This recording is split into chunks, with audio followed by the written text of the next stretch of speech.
So good morning students. Today we are going to study about the basic components of an electric circuit and their symbols. For making an circuit, some components like cell, a plug key, connecting wires, some meters, etc. are essential.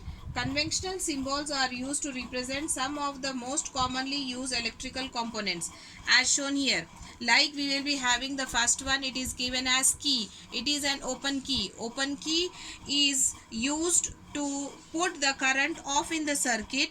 When the key is open, the circuit is incomplete and no current flows through it. When we are seeing the second symbol of a cell, which will be having, it is a source of current, and in this source of current the longer line will be representing the anode and the shorter line will be representing the negative terminal as an cathode. Then the second one we will be having, third one is battery, where we will be having it is also a source of current. There are three cells in the series adjacent symbol. Next we will be having a bulb. Bulb is an electrical appliance, and its main connection is source for us is it is a source of light for us. Then we will be having a voltmeter. Voltmeter is used for measuring the potential difference across two ends in a circuit or a part of a circuit. Then we will be an ammeter. Voltmeter is always connected in parallel with the resistance. Its positive terminal should be connected to the positive electrode of the cell. Next we are having about ammeter. Ammeter is used for the magnitude of current, measuring the magnitude of the current in a circuit. It is always connected in series with the circuit.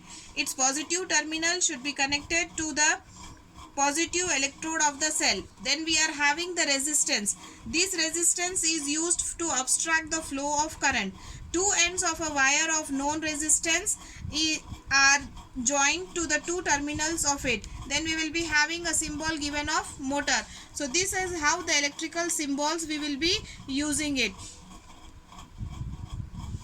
Then we will be having about how this circuit in the circuit diagram we will be using it. A diagram which draws the arrangement of the various electrical component used in an electric circuit with the help of their electrical symbols are called as circuit diagram.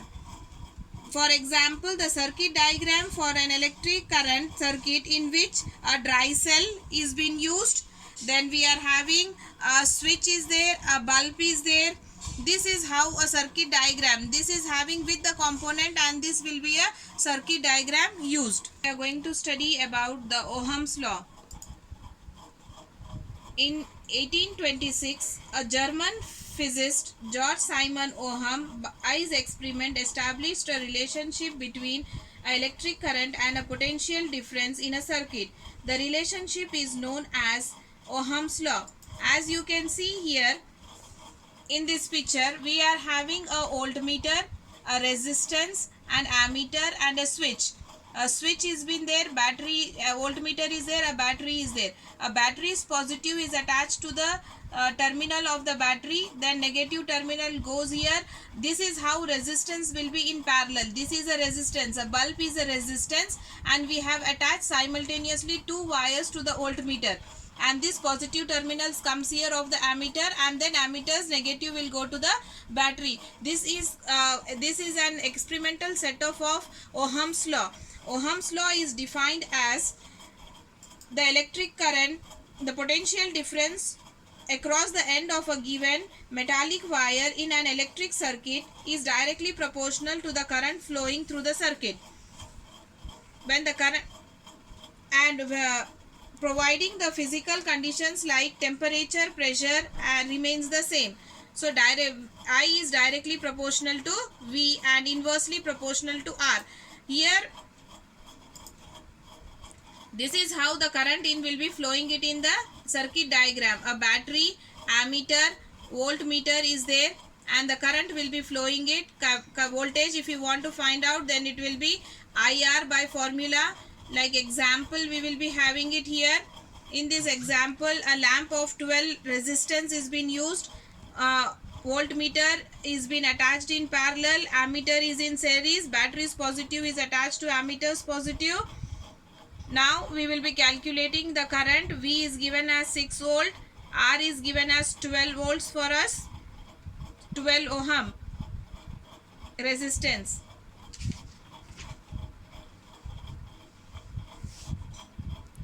So I is equals to V upon R. V is given as 6 volt, and so we will be getting this arrangement. From the Ohm's law, we will be deriving two conclusions, two relationship, that is I is directly proportional to V and I is inversely proportional to R. V is equals to IR or I is equals to VR. So the first equation, first conclusion is not much important for us, but the second one, V is equals to IR, is more important for us. If the potential difference across the ends of a conductor is double, automatically the current is going to get double. If potential difference is decreased, current is also going to decrease. But in the second case, if we are taking I is inversely proportional to R, if you reduce the resistance, current is increasing double. If you reducing the resistance by half, current is going to increase by double. If you are doubling the resistance, current is going to decrease by half. This relationship is more important for us when we will be studying or drawing a new circuit diagrams. So the strength of the electric current flowing in a given conductor depends upon two factors. One is potential difference of the conductor, and second is the resistance of a conductor. So in the tomorrow's class, we are going to study about the electrical resistance.